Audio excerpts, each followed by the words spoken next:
Crow, Fang, followed very briefly by Verona and Verona Fang, were the names that I went by during my time as a content creator. It's been just over a month since anyone's called me those names. I've been on a hiatus, one that I actually bothered announcing, go me. I'm not really here to talk about that today, but it's important to keep in mind that I have been up to a lot. The last time I went live, I hated it. Loved the game I was playing, Dispatch, great game, very enjoyable, but I hated the fact that I was live, I didn't want to go live, and then when I was live, I didn't want to stay live, and then when I ended, I was very glad I ended. This had been the case for a while, it's been the case on and off for an even longer while. I didn't really know what the solution was. I thought rebranding would help. I thought, hey, maybe this is because every time I go live or every time I make it anything or slap my name on top of stuff, it doesn't resonate with me anymore. Actually, it's probably a good thing that you don't resonate with a brand you made when you were 16, when you're 21. Maybe that's great. So I thought, hey, shake it up. Try and make a brand that resonates better with you, and then maybe you'll feel more into what you're doing because you'll feel like nice and fresh and that it represents me. I was, however, behind the scenes, let's say, going through a major dissociative personality crisis. It was the kind where you don't know your name or your favorite color. I was completely spiraling about who I am while also trying to build a brand that represents me. It was just never gonna work. Though I published the new Verona and everything, the novelty wore off really quick. I was back to feeling like I couldn't find myself in anything I was doing, whether that was on or offline. Like the whole crisis thing wasn't reserved just for online spaces, but it definitely affected them. At this point, and honestly before this point, I hate being a content creator was something I said at least 3 times a day. And the response so quick came from both me and also my friends. I started weighing up how that would look. I have under a year left until I pursue my PhD, so that's going to be a busy time. I had to ask myself if I really wanted to spend that doing something that I keep saying I hate. And the answer is obviously no. I couldn't help but also ask myself, is this really it? Is there any saving this thing I've been curating since I was 16? You keep doing something and you think, oh, one day I'll just wake up and decide to not do it. Is today really that day? After that final stream I did playing Dispatch, I knew that at the very least that would be my last stream as Verona Fang, and likely my last one as a content creator. I didn't announce any of those thoughts. I didn't even kind of give people hints that that was something I was planning to do, but I took that break. I told myself I would not go live again until I figured out who I was and what I wanted to do. If streaming wasn't part of that, then I wouldn't. During this time away, I felt so much better. Like, I'm not even gonna sit here and lie. I've been reading, writing, painting, stitching, everything that I want to do, but have never made time for because I'm too busy trying to expand Crow Fang or Verona Fang. My screen time is now like 20 minutes and 5 of that is emails and the rest is things like iMessage or like an internet browser if I want to look up a recipe. I don't know. It's been great. The whole feeling of waking up and having an idea and then knowing that I have the day ahead of me to just make that idea happen is very new, but also very nostalgic. But that's not to say that this has all been great and easy, and I ended that stream and I was like, woo, tomorrow I'm gonna wake up and do finger painting. Like, that's not how it went down. The time around when I did that last stream, I was obviously having a terrible time. For me, it was a case of, if I don't get out of this depressive pit, it could kill me. So I recognized that, and while I was kind of jotting my miseries down in my journal, I remembered a scene in a show I'm watching, Gachakuta, great show, you should watch it, where a character eats a cockroach in front of the main character. And he says that he does this to kind of shock himself out of complacency. There's obviously a bunch of context, but also kind of not really. He does just randomly eat a cockroach. There is seemingly no reason for him to do that, except for a shock. I just took that random flash from that episode as my brain kind of ordering what it wanted, and it wanted a shock. Okay, sure. I think I wanted that kind of shock where you're in a crazy situation and you just go, what the fuck? There's a lot of things a dissociative state can make me question about myself or kind of knock out of me. My ability to wind up in situations, however, was completely intact. I'm not gonna say much about what happened that night because I think in my own selfish way, I've just decided the rest of that day and every step I took, I was winding up in places that had preloaded just for me. Like the universe had kind of spun everything together that evening so that I could get the shock, but like the kindest shock of all time. It was not like eating a cockroach. I spoke to all of them strangers, some of the kindest, wisest, most like beautiful in and out people I've ever met in my entire life. Not to get like really cheesy with it, but I think the wiser people there were drawn to me, who was sending out waves of "I'm lost, please help."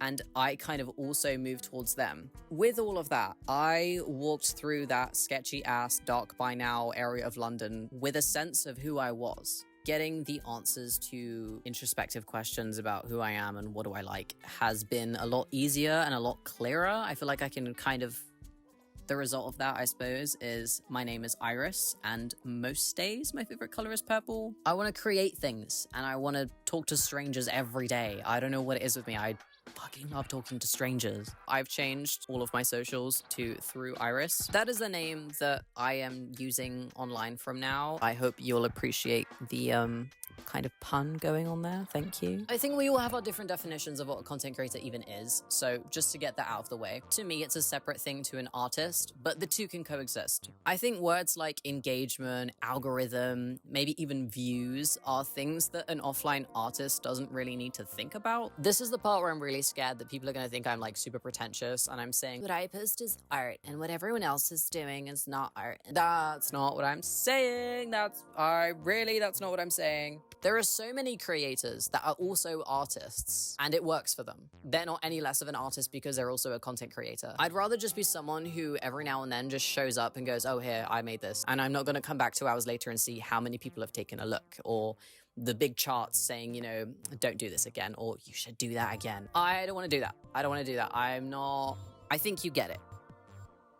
Please get it. During my time as a content creator, there was more bad than good. And that is a really sad thing to say, but it is the truth after my reflection. What I will say is the stress of my living situations, especially throughout the past 4 years, which covers most of my time doing this, I've developed a chronic pain disorder from that stress and trauma. Seeing the word fibromyalgia in your patient records aged 21 is not... I don't even think that's the worst part. Obviously that sucks and I'm in pain all the time, but I think the sad part, the real tragedy here is that I'd convinced myself, because it was the only way I thought I could keep doing this, my creative outlet to alleviate myself from stress was content creation, and I hated it. I made shit I didn't care about only for the approval of an audience and gratification that gave me because an audience was like, woo, I love this. In the end, I was just chasing outside approval to alleviate my stress, but the amount of stress it takes to even begin to get that approval, which at the end of the day, I didn't even care about. I'd really just convinced myself I was enjoying so much stuff that I just wasn't. Whenever I've tried to dismiss my thoughts of okay, but if you're talking about your career and content creation and everything, you don't need to bring up financial stuff. You don't, right? It's irrelevant. And I especially don't really want to keep sitting here and being like, my life was so horrible and I've been so poor and homeless. But it's an important thing to consider. I'm sorry, it is. A story comes to mind. I kept wondering whether it's something I want to say right now, right here, if it was relevant, but I think it kind of is. In 2024, there was a Twitch networking event in Brighton. I lived there at the time. I'd been told it was a quite important one. There's going to be big names there. The CEO is going to be there. You should go. All my friends were this is going to be good opportunities if you talk to the right people. At the time, I was also working another job full-time as a community healthcare worker. And if you don't know what that is, I went around and took care of my patients door to door, and they needed help in all kinds of different areas. Things like some of them couldn't cook for themselves, or personal hygiene, cleaning the house, random tasks, doing the shopping, literally anything any of them could have needed help with. That was my job. A lot of my patients smoked indoors. A lot of them had pets, and you can imagine taking care of things like personal hygiene on behalf of another.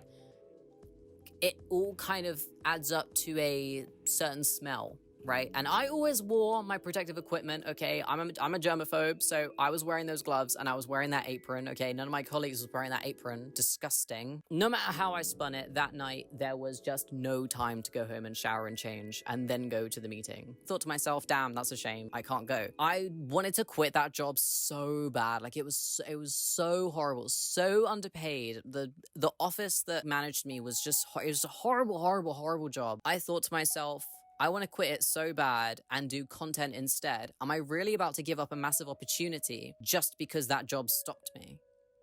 Absolutely not. That day, I packed a change of clothes and so much sanitary products. I'm sure my back was killing me. I don't really remember that bit. I checked out my shift, got to the bar pub thing. They privately hired the upstairs. I went to the downstairs bathroom, took my time in cleaning myself as much as I could in the bathroom and changing my clothes, putting some makeup on, and I pulled myself together on the stairs and was like, okay, I know you haven't decompressed, but you have to become Crowfang right now and walk out with something. I walked in, some people already on their like second cocktail. I started to just walk around and chat away to my friends who were there and also these Twitch people I'd been told were important. I couldn't tell you a single detail about any conversation I had that night with a Twitch like rep. I can't remember. What I do remember is so vividly standing there and talking to each of them and in my head just wondering all the smells that I'd accumulated throughout my day as a healthcare worker.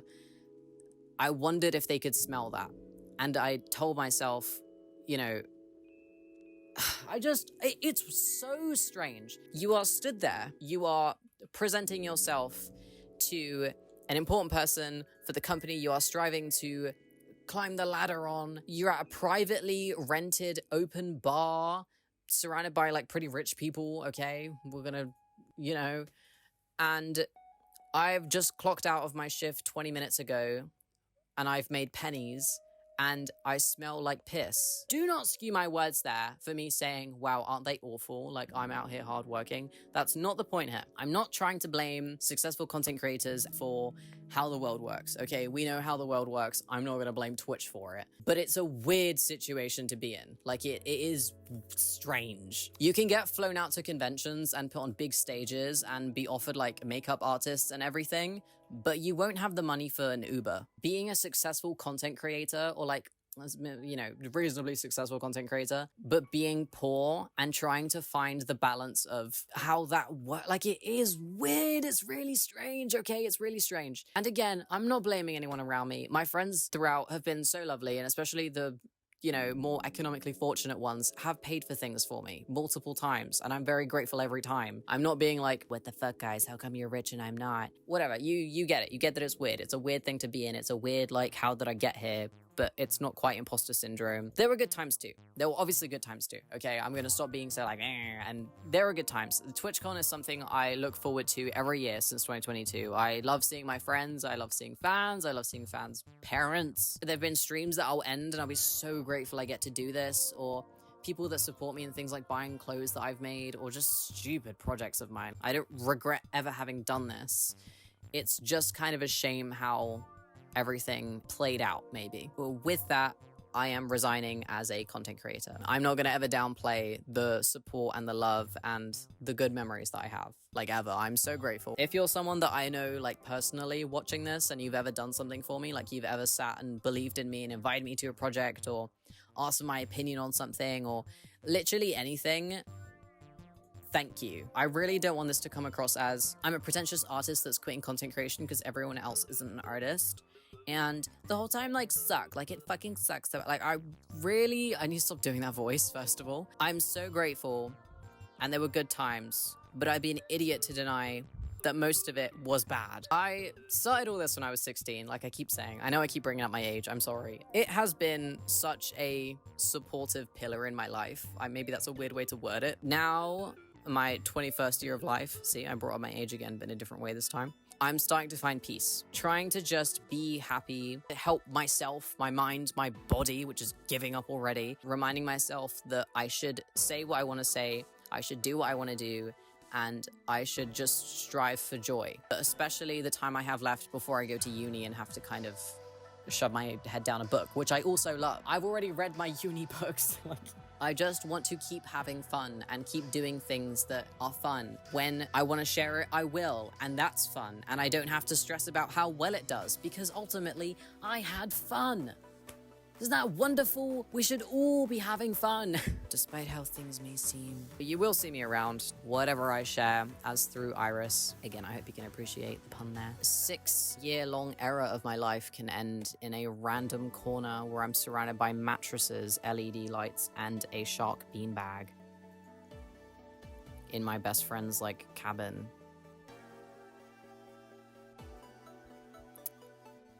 Wow. Remember to have fun. Remember to do what you want to do. And I know that sometimes you have to do things you don't want to do. I'm not an idiot. I know that. But reflect. Maybe that's what I'm trying to say. Reflect on if you're actually doing what you want to do, or if you actually have to do the things you don't want to do. It's so important for you to use that brain of yours. Thank you. Okay. Well, wow. Hey, what's up? I'm 17. I just said I'm a 16-year-old. Here's to the outside, I guess.